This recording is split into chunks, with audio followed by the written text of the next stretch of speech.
الدموع سبيل مريح تنهد. علیکم ورحمۃ اللہ وبرکاتہ. الحمد للہ وحدہ والصلاة والسلام على من لا نبی بعدہ. اعوذ باللہ السمیع العلیم من الشیطان الرجیم. بسم اللہ الرحمن الرحیم.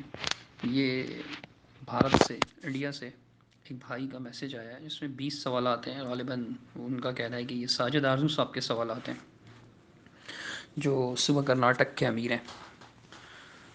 جعفر نام ہے شاید اس بھائی کا، اپنا نام بتا رہے ہیں جعفر بھائی. کا کہنا ہے کہ ساجد صاحب کے یہ سوالات ہیں، ان کے جوابات دیں. 20 سوالات کے اگر میں ایک ساتھ جواب دوں گا تو بات کافی لمبی ہو جائے گی اور سمجھ میں بھی نہیں آئے گی. میں ان کے پہلے 2 سوالات کے جوابات پر کچھ عرض کرتا ہوں. تو جب اگر وہ ان جوابات سے متفق ہوئے ساجد آرزو صاحب تو بتا دیں. اگر انہیں اس پر کوئی اشکال ہوا، اعتراض ہوا، وہ اپنا اعتراض بیان کر دیں. اس پر بات مکمل ہوگی. پھر انشاءاللہ میں ان کے اگلے سوال کے جوابات ترتیب سے دیتا چلا جاؤں گا. جس ترتیب سے انہوں نے لکھا ہے انشاءاللہ اسی ترتیب سے گفتگو کریں گے. سب سے پہلے میں ایک عرض کرنا چاہوں گا کہ دیکھیں، بنیادی طور پر ہمیں یہ سمجھ لینا چاہیے کہ کسی بھی فرقہ، پارٹی، جماعت، تنظیم، امیر، شخصیت، امام، عالم ہمیں آخرت میں نجات نہیں دلا سکتے. آخرت میں ہمیں نجات دلائے گا اخلاص کے ساتھ قرآن و سنت پر عمل کرنا. ہم پر جو اللہ سبحانہ تعالیٰ نے جو چیز لازم کی ہے وہ قرآن و سنت کی پیروی ہے. ہم اگر قرآن و سنت کو صحیح طور پر فالو کریں گے تو انشاءاللہ اللہ کے یہاں سرخرو ہوں گے، کامیاب ہوں گے. اگر ہم شخصیات کے پیچھے چل پڑے اور قرآن و سنت کو بھی ان کے فہم کے مطابق، ان کی سوچ، ان کی فکر، ان کے نظریہ، ان کے عقیدے کے مطابق بنانے کی کوشش کی تو ہم کبھی بھی کامیاب نہیں ہو سکتے. خواہ دنیا والوں کے سامنے کچھ نام کما لیں گے، کچھ شہرت کما لیں گے، کچھ عزت کما لیں گے اپنی اپنی پارٹیوں میں، فرقوں میں، لیکن اللہ کے ہاں سراسر ناکام ہوں گے. تو ان تمام معاملات پر غور و فکر کرتے ہوئے عصبیت، جانبداری، شخصیت پرستی، فرقوں کا تعصب، جماعتوں کا تعصب، تنظیموں کا تعصب اپنے اپنے دلوں سے نکال دیجیے. جو دین ہے اس کو سمجھنے کی کوشش کریں، جو صحیح چیز ہے اس کو قبول کریں اور جو غلط چیز ہے اس کو چھوڑ دیں. ہوتا ہے، انسان سے غلطی ہو جاتی ہے. کچھ چیز کو وہ بہت خالص سمجھ رہا ہوتا ہے لیکن ہوتا نہیں ہے. وہ ایسا ہو جائے تو اس کا مطلب یہ نہیں ہے کہ ہم لوگ جو ہے کہیں کہ نہیں غلط تھا تو ابھی ہم تو آ گئے، ابھی اس پہ لگے رہیں گے، اس کو نہیں چھوڑنے کا ہے. اس کو چھوڑیں گے تو کہاں جائیں گے؟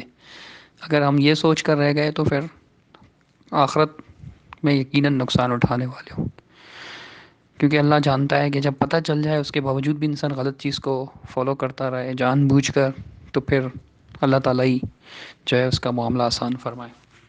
اچھا، پہلا سوال یہ کیا گیا ہے کہ انتظامی امور کے عارضی اختلافات اور دین میں تفرقہ ڈال کر اپنا ایک فرقہ بنانا، اس کی مسجد بنانا، اس فرقہ کی نشر و اشاعت کرنا، کیا یہ دونوں ایک ہی چیزیں ہیں؟ اصل میں دیکھیے، آپ کس چیز کو انتظامی امور کہہ رہے ہیں؟ آپ وضاحت کریں گے کہ بھئی انتظامی امور میں اس چیز کو کہہ رہا ہوں. آپ کے نزدیک تو امیر سے اختلاف کرنا انتظامی امور نہیں ہے. آپ کے نزدیک تو بیعت نہ کرنا انتظامی امور نہیں ہے، دینی امور ہے خالص. آپ کے یہاں تو یہ کفر اسلام کا معاملہ ہے. ٹھیک ہے، فرقہ آپ کس چیز کو کہہ رہے ہیں؟ ایک بندہ فرقہ تو اصل میں کہتے ہیں، مسعود احمد صاحب نے لکھا ہے، آپ چاہیں تو میں آپ کو اسکینز بھیج دوں گا، کہ فرقہ اس گروہ کو کہتے ہیں جو اصل سے اختلاف کرے. اصل تو قرآن و سنت ہے، جو قرآن و سنت پر قائم ہے ان کو تو آپ فرقہ نہیں کہہ سکتے. اگر آپ معمولی مسائل کے اختلافات کی بنیاد پر فرقہ کھڑا کریں گے کہ بھئی یہ دیکھیں، یہ ان کے یہاں یہ مسئلہ اس طرح سے، ان کے یہاں مسئلہ اس طرح سے، حالانکہ وہ تحقیقی مسئلہ ہوتا ہے، فرعی مسئلہ ہوتا ہے، اس میں دونوں جانب کی تحقیق ہوتی ہے، دونوں جانب کے اپنے اپنے دلائل ہوتے ہیں.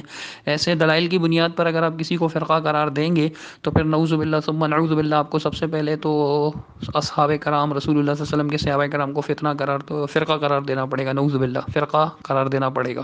فتنہ میں نے غلطی سے میرے منہ سے نکل گیا، یعنی کہ زبان سبقت لسانی سمجھیے آپ اس کو، میں فرقہ کہنا چاہ رہا ہوں. پھر تو آپ کو صحابہ کرام کو فرقہ کہنا پڑے گا. ہاں، کیونکہ صحابہ کرام کا بھی مسائل میں اختلاف موجود تھا اور اس کی مثالیں حدیث کی کتب میں بھری ہوئی ہیں. ایک دو نہیں، کئی مثالیں. آپ چاہیں گے تو میں ایک ایک کی مثال بھی آپ کے سامنے عرض کر دوں گا، پیش کر دوں گا. ایسے مسائل تو صحابہ کرام کے درمیان بھی مختلف ہی رہے، اختلاف رہا ہے ان کا. تو آپ کیا مسائل کے اختلاف کی وجہ سے فرقہ قرار دے دیں گے؟ فرقہ کہتے کس کو ہیں آپ؟ اچھا، دوسرا سوال آپ نے یہ کیا ہے پیارے بھائی، فتنوں کے دور میں خلیفہ وقت سے اختلاف رکھنے والے باغی گروہ مسجد المسلمین پر قبضہ کر کے وہاں جبراً نماز پڑھیں اور ان کے پیچھے نماز پڑھنے کے لیے خلیفہ وقت سے اجازت لے کر ان کے پیچھے نماز پڑھنا، اور مستقل فرقوں کی مسجد کو جا کر بغیر موجودہ امیر کی اجازت کے ان کے پیچھے نماز قائم کرنا، یہ دونوں یکساں ہیں؟ اصل میں دیکھیے، سب سے پہلے آپ نے لکھا فتنوں کے دور میں خلیفہ وقت سے اختلاف رکھنے والے باغی گروہ مسجد المسلمین پر قبضہ کر کے وہاں جبراً نماز پڑھیں۔ یہ کہاں کی بات کر رہے ہیں آپ؟ خلفاء کے دور میں تو کوئی مسجد المسلمین تھی نہیں، کہیں بھی کسی بھی مسجد کا نام مسجد المسلمین نہیں تھا۔ اگر آپ کا اشارہ سیدنا عثمان رضی اللہ تعالیٰ عنہ کی خلافت کی طرف ہے کہ ان کے دور خلافت، صحیح بخاری کی حدیث ہے، چونکہ شاہد علی صاحب نے یہ حدیث بیان کی، یہ واقعہ بیان کیا جو صحیح بخاری میں مذکور ہے، یہ روایت، یہ اثر پیش کیا، خلافت راشدہ کے دور کا یہ معاملہ پیش کیا، تو شاید آپ اس وجہ سے یہ سوال کر رہے ہیں۔ سیدنا عثمان رضی اللہ تعالیٰ کے پاس عدی بن خیار رحمہ اللہ آئے اور انہوں نے ان کو بتایا کہ ایسے ایسے جو امام فتنہ مسجد نبوی میں نماز پڑھا رہے ہیں، مسجد میں وہ نماز پڑھا رہے ہیں، اور امام عامہ تو آپ ہیں، سب کے امام حکمراں تو آپ ہیں، تو ہم ان کے پیچھے نماز پڑھنے میں کراہت محسوس کرتے ہیں، حرج محسوس کرتے ہیں۔ تو سیدنا عثمان رضی اللہ تعالیٰ عنہ کو انہوں نے اطلاع دی، تو انہوں نے یہ کہا حضرت عثمان نے کہ وہ جتنا یعنی کہ برا کام کرتے ہیں ان سے دور رہو، اور وہ جو اچھا کام کرتے ہیں ان میں نماز سب سے بہترین کام ہے، تم نماز ان کے ساتھ پڑھ لو۔ اب یہ اجازت لے کر پڑھنا اور ان کا اجازت دے دینا، آپ اس کو اجازت والا معاملہ سمجھ رہے ہیں، حالانکہ آپ اپنے فرقے کے عقائد کے مطابق، اپنے جماعت المسلمین رجسٹرڈ کے جو عقائد ہیں ان کے مطابق آپ دیکھیں تو یہ مسئلہ قطعاً بھی جو ہے امیر کی اجازت لینے والا نہیں ہے، نہ خلیفہ اس کو اجازت دے سکتے ہیں اس مسئلے میں، چونکہ آپ کے نزدیک معاملہ کیا ہے؟ آپ کے جو موجودہ امیر صاحب ہیں، موجودہ دور کے موجود امیر صاحب محمد اشتیاق، ان کی کتاب آپ نے دیکھی ہوگی، بے حکومت امیر کی بیعت کرنا، 46 نمبر پیج پر، 46 نمبر پیج پر وہ لکھتے ہیں کہ مطلب یہ ہوا کہ بیعت توڑنا، ایک بالشت جماعت چھوڑنا، ایک بالشت جماعت چھوڑنا، ایک بالشت امیر کی اطاعت نہ کرنا، ایک بالشت امیر کی اطاعت نہ کرنا اور امیر جماعت کا کسی پر نہ ہونا سزا کے لحاظ سے ایک ہی ہیں، یعنی وہ اسلام سے خارج ہے، یعنی وہ اسلام سے خارج ہے۔ بات سمجھ رہے ہیں آپ؟ ساجد ارجو صاحب اس بات پر غور کیجیے گا، اور اسی طرح جعفر بھائی جو آپ نے مجھے یہ میسج کیا، جواب طلب کر رہے ہیں آپ مجھ سے، آپ بھی اس بات پر غور کیجیے گا کہ یہ کہہ رہے ہیں کہ بیعت توڑنا، 46 بے حکومت امیر کی بیعت، آپ کہہ رہے ہیں مطلب یہ ہوا کہ بیعت توڑنا، ایک بالشت جماعت چھوڑنا، ایک بالشت امیر کی اطاعت نہ کرنا اور امیر جماعت کا کسی پر نہ ہونا سزا کے لحاظ سے ایک ہی ہیں، اور وہ سزا کیا ہے؟ یعنی وہ اسلام سے خارج ہے۔ اب جو لوگ خلیفہ کے خلاف بغاوت کھڑے کیے تھے، سیدنا عثمان بن عفان رضی اللہ تعالی عنہ، ثالث الخلفاء الراشدین، تیسرے خلیفہ راشد تھے، جنہوں نے ان کے خلاف بغاوت کی، کیا وہ ایک بالشت امیر سے الگ نہیں ہو گئے تھے؟ وہ تو کوسوں بالشت الگ ہو گئے تھے، ہزاروں سینکڑوں بالشت دور ہو گئے تھے، وہ تو سیدنا عثمان رضی اللہ تعالیٰ عنہ کو محصور کر دیا تھا۔ سیدنا عثمان رضی اللہ تعالیٰ عنہ کے بعد میں جو ہے وہ قاتل بھی بنے، وہ لوگ بغاوت کرنے والے باغی لوگ، یہ باغی تھے، ایک بالشت تو یقیناً دور تھے، امیر کی نافرمانی کر رہے تھے، اور ایک بالش بھی اگر امیر کی اطاعت نہیں کرتا ہے، نافرمانی کرتا ہے، تو اشتیاق صاحب نے لکھا ہے کہ وہ اسلام سے خارج ہے۔ یہ اسلام جو 14ویں صدی میں مسعود احمد صاحب اور اشتیاق صاحب نے بنایا، اس وقت نہیں تھا 1400 سال پہلے، کہ امیر کی تھوڑی سی نافرمانی کرنے والا اسلام سے خارج ہو جائے۔ یہ آپ لوگوں کا عجیب اسلام ہے، چونکہ آپ ہی کے اسلام میں ترک سنت صرف گناہ ہے۔ ترک سنت کس چیز کو کہیں گے؟ رسول اللہ صلی اللہ علیہ وسلم کے طریقے پہ عمل نہ کرنا، اس کو چھوڑنا، اس کو گناہ لکھا ہوا ہے۔ اور گناہ کے بارے میں الجماعت نامی کتابچے میں مسعود احمد صاحب نے لکھا ہوا ہے کہ ہمارے نزدیک بھی جو ہے نا وہ گناہ صغیرہ اور گناہ کبیرہ کا مسئلہ موجود ہے، یعنی ایسا نہیں ہے کہ ہم ہر گناہ کو یعنی کفر و شرک نہیں سمجھتے، صغیرہ اور کبیرہ گناہوں کی تقسیم موجود ہے ہمارے یہاں۔ الجماعت نامی کتابچہ ہے آپ کا، وہ جو ہے جو کتابوں کا مجموعہ ہے جس میں کتابچے ہیں چھوٹے چھوٹے سارے جمع کیے ہوئے، اس کے اندر بھی یہ آپ کو مل جائے گا یہ کتابچہ، اس کے اندر مسعود احمد صاحب نے لکھا ہے۔ اگر آپ چاہیں گے تو میں آپ کو انشاءاللہ اس کا اسکین نکال کر بھیج دوں گا کہ مسعود احمد صاحب نے یہ بات لکھی ہے کہ جی گناہ کبیرہ اور صغیرہ کا مرتکب جو ہے ہمارے نزدیک بھی دائرہ اسلام سے خارج نہیں ہوتا۔ الجماعت کا پیج نمبر جو ہے وہ 33 ہے، ٹھیک ہے؟ اور اگر آپ آئینہ دار میں دیکھنا چاہیں، یعنی جماعت المسلمین کی دعوات اور تحاریک کے آئینے میں، آئینہ دار ہیں، اسلام کی آئینہ دار ہیں. کتابچوں کا مجموعہ مسعود صاحب کی کتابچوں کا، اس میں بھی ہے صفحہ 602 پر. اور الجماعت کتابچہ الگ سے اگر آپ کے پاس ہے تو اس کے صفحہ 33-33 پر ہے. لکھتے ہیں ہمارے یہاں بھی ایک لحاظ سے درجہ بندی ہے. صلاح الدین صاحب کا بیان صحیح نہیں ہے بلکہ اتہام ہے. ہمارے یہاں کفر اور شرک، کبیرہ گناہ اور صغیرہ گناہ تینوں کی درجہ بندی موجود ہے. ہم گناہ صغیرہ یا گناہ کبیرہ کے مرتکب کو کافر نہیں کہتے، مسلم ہی کہتے ہیں. ہم گناہ صغیرہ یا کبیرہ کے مرتکب کو کافر نہیں کہتے، مسلم ہی کہتے ہیں. اب ترک سنت گناہ ہے. ترک سنت کیا ہے؟ گناہ ہے. ٹھیک ہے. جب ترک سنت گناہ ہے، بلکہ ایک جگہ تو مسعود صاحب نے لکھا ہے کہ ترک سنت تو معمولی گناہ ہے.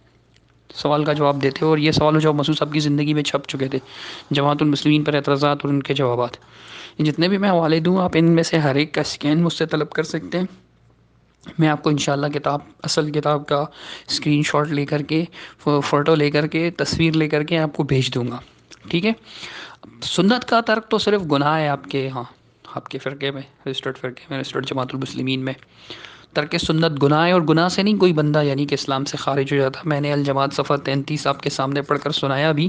مسعود احمد صاحب نے صاف لکھا ہے ہم گناہ صغیرہ ہو یا کبیرہ کے مرتکب کو کافر نہیں کہتے، مسلم ہی کہتے ہیں. سنت کا ترک اگر ہو جائے تو گناہ ہوگا اور گناہ کی وجہ سے وہ مسلم ہی رہے گا. لیکن امیر کی اطاعت نہ کرنا اور امیر جماعت کا کسی پر نہ ہونا سزا کے لحاظ سے ایک ہی ہیں، یعنی وہ اسلام سے خارج ہے. یعنی ان سب امور کی کتنے امور ذکر کیے؟ پہلا مطلب یہ کہ بیعت توڑنا، یعنی کسی نے بیعت کی اور اس نے بیعت توڑ دی، ایک. ٹھیک ہے.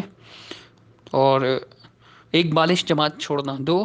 ایک بالش امیر کی اطاعت نہ کرنا، تین. امیر جماعت کا کسی پر نہ ہونا، چار. سزا کے لحاظ سے ایک ہی ہے، یعنی اسلام سے خارج ہے. یہ 14ویں صدی کا اسلام ہے. 1400 سال میں کسی نے بھی ایسے نہیں کہا کہ جو امیر کی اطاعت نہ کرے، ایک بالش بھی امیر کی اطاعت نہ کرے، وہ اسلام سے خارج ہے. کسی نے سنت کے ترک سے اسلام سے خارج نہیں ہوتا. سنت کے ترک سے بندہ اسلام سے خارج نہیں ہوتا. گناہ ہے نا. اور معمولی گناہ بھی لکھا ہوا ہے مسعود صاحب نے. اگر کبیرہ گناہ کہہ لیجیے آپ ترک سنت کو، چلیے میں کوئی ضد نہیں کرتا، کبیرہ گناہ کہہ لیجیے گا، کبیرہ گناہ کرنے سے بھی وہ اسلام سے تو خارج نہیں ہوگا. الجماعت صفحہ صفحہ 33 اور 602، یعنی آئینہ دار کا صفحہ 602 ہم آپ کے سامنے پڑھ چکے ہیں. آپ پڑھ لیجیے گا، آپ کے پاس کتابچہ ہوگا، اگر نہیں ہوگا تو ہم سے اسکین طلب کیجیے گا. تو جب گناہ صغیرہ سے اسلام سے خارج نہیں ہوتا تو ترک سنت سے بھی نہیں ہوتا. لیکن امیر کی اطاعت تو آپ کے یہاں اللہ کے رسول صلی اللہ علیہ وسلم کی اطاعت سے بھی بڑھ کر ہے جناب، کہ جو شخص امیر کی اطاعت نہیں کرتا وہ دائرہ اسلام سے خارج ہو جاتا ہے. اس کے باوجود بھی آپ کا یہ کہنا کہ فتنوں کے دور میں خلیفہ سے اختلاف رکھنے والے باغی گروہ کے پیچھے مسجد میں جا کر نماز پڑھنا، باغی گروہ خلیفہ سے اختلاف کر کے جو باغی گروہ بن چکا، بغاوت کر چکا ہے، وہ تو کافر ہو چکا ہے آپ کے اصول کے مطابق. آپ کے جو دین جدید ہے 14ویں صدی میں جو تدوین مدون ہوا، جو بنا، تشکیل پایا، 1400 سال پہلے کسی نے بھی یہ نہیں کہا. صحابہ کرام میں سے کوئی ایسا نہیں کہتا تھا. حضرت علی رضی اللہ تعالیٰ نے 6 مہینے بیعت نہیں کی، کسی بخاری میں لکھا ہوا ہے. کسی ایک نے بھی نہیں کہا کہ حضرت آپ کافر ہو گئے، نعوذ باللہ ثم نعوذ باللہ. کسی نے بھی نہیں کہا. بعد میں اگر آپ دیکھیں تو علی اور معاویہ رضی اللہ عنہ دو الگ الگ جماعت بن چکے تھے. معاویہ یقیناً امیر سے دور تھے رضی اللہ تعالیٰ عنہ، امیر سے بہت دور تھے. وہ صرف امیر معاویہ نہیں، ان کے ساتھی سارے جو صحابہ تھے، کافی سارے ان میں صحابہ تھے، وہ بھی امیر سے دور رہے. کسی نے بھی، حضرت علی نے ان کو ایک بار بھی نہیں کہا کہ آپ کافر ہو چکے ہیں. رسول اللہ صلی اللہ علیہ وسلم نے ان کو مسلمین کی 2 جماعتیں کہا. حسن کے دور میں بھی اختلاف رہا، پھر حسن رضی اللہ تعالیٰ عنہ نے صلح کروا دی. اچھا، پھر بعد میں جب یزید کو خلیفہ بنایا معاویہ رضی اللہ تعالیٰ نے، عبداللہ بن زبیر صحابی تھے، یزید خلیفہ بن گیا، لیکن وہ جو امیر حضرت عبداللہ بن زبیر رضی اللہ تعالیٰ عنہ، انہوں نے ان کو خلیفہ نہیں مانا. مکہ مدینہ میں اپنی بیعت لینا شروع کی اور مکہ مدینہ میں اپنی حکومت قائم کر دی. بیعت نہیں کی انہوں نے یزید کی، یزید کے خلاف اپنی بیعت لے لی. حالانکہ یزید نامزد امیر تھا. پہلے خلیفۃ المسلمین امیر المومنین جو ہیں، امیر معاویہ رضی اللہ تعالیٰ جو ہیں، وہ امیر تھے مسلمانوں کے، خلیفہ تھے، حکومت ان کے پاس تھی، حاکم وقت تھے، انہوں نے نامزد کیا تھا ان کو. تو ان کی بیعت نہیں کی. کسی نے بھی عبداللہ بن زبیر کو کافر نہیں سمجھا، بلکہ جب حضرت عبداللہ بن عمر کو مظلومانہ عبداللہ بن زبیر کو شہید کر دیا گیا تو عبداللہ بن زبیر رضی اللہ تعالیٰ عنہ نے ان کی تعریف کی. صحیح بخاری صحیح مسلم میں یہ ساری باتیں موجود ہیں، آپ کی تاریخ الاسلام والمسلمین میں موجود ہے یہ باتیں. آپ کہتے ہیں کہ جی سوال آپ نے 2 لکھا ہے کہ فتنوں کے دور میں خلیفہ وقت سے اختلاف. آپ نے فتنوں کا دور بھی غلط لکھا ہے، چونکہ آپ کی تو کتابوں میں بار بار یہ بات لکھی گئی ہے کہ خلیفہ ہوں تو فتنے نہیں ہو سکتے. آپ حضرت عثمان رضی اللہ عنہ کے دور کو فتنوں کا دور کہہ رہے ہیں. خلافت تو ماضی کی بات ہے نا، حال کی بات تو نہیں ہے کہ آپ کہہ نہیں. میں تو بعد کے خلفاء کی بات کر رہا ہوں، بعد کے خلفاء کی نہیں. حضرت عثمان رضی اللہ عنہ کے خلفاء کے دور میں یہ ہو چکا ہے. آپ اپنے جماعت کے لٹریچر کو بھی غور سے نہیں پڑھے ہوئے ہیں. ایک جگہ نہیں کئی جگہ مسعود احمد صاحب نے اشتیاق صاحب نے لکھا کہ نہیں خلافت میں تو خلیفہ کی موجودگی میں تو فتنے ہو ہی نہیں سکتے. خلیفہ کے دور کو تو دور فتن کہہ ہی نہیں سکتے، اگرچہ مسعود صاحب نے کہا بھی ہے، یہ تضاد بھی ہے، دونوں چیزیں موجود ہیں. تو میرے پیارے بھائی ایک بالش تلگ ہو کر وہ کافر ہو چکے تھے، کافر کے پیچھے کیسے نماز ہوگی؟ آپ کے فلسفے کے مطابق پوچھ رہا ہوں. باقی اگر آپ دیکھیں تو بالکل صحیح بات ہے کہ بھائی خلیفہ سے انہوں نے اختلاف تو کیا تھا لیکن کافر تو نہیں تھے. انہوں نے ان سے کہا کہ جی آپ نماز پڑھائیں ہمیں، وہ پڑھاتے ہیں تو ہمیں اچھا نہیں لگتا، تو انہوں نے کہا یہ تو اچھا کام ہے، پڑھ لیا کرو. یہ باغیوں کے اسلام کو حضرت عثمان نے بھی انکار نہیں کیا. اب حضرت عثمان جو خلیفہ وقت تھے اور جن کو خلافت صحابہ کرام نے دی تھی اور واقعی خلیفہ تھے، وہ ان کے پاس اتنی بڑی اسٹیٹ تھی، اتنی بڑی ریاست تھی، اتنا بڑا ملک تھا، کتنا پھیل چکا تھا اسلام، ایران تک پھیل چکا تھا حضرت عمر کے دور میں، فتوحات کتنی ہوئی تھی، اتنے بڑے علاقے کے خلیفہ ہیں اور ان سے ان کی نافرمانی کرنے والے، ان کی بغاوت کرنے والے کافر نہیں ہوئے. آپ کے اشتیاق صاحب کے پاس ہے ہی کیا؟ خود محکوم ہے پاکستان گورنمنٹ کے ہماری طرح، ہم بھی محکوم ہیں وہ بھی محکوم ہیں. ان سے اختلاف کرنے والا جناب والا اسلام سے خارج ہو گیا. کیسا انصاف ہے آپ کا؟ کیسا دین ہے آپ کا کہ ایک عام آدمی یعنی انسان سے اختلاف کرنے والا یہ نبی تو نہیں ہے، ان پر وحی تو نہیں نازل ہوتی؟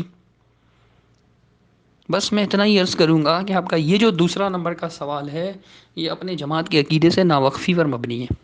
آپ کے نزدیک جب وہ شخص اسلام سے خارج ہو چکا ہے تو کیا کسی کافر کے پیچھے اجازت لینے گئے تھے نماز پڑھنے کی؟ آپ کے فلسفے کے مطابق حضرت عثمان نے کافر کے پیچھے نماز پڑھنے کا حکم دیا تھا. سوچیے گا اور فیصلہ کیجیے گا. بارک اللہ فیکم.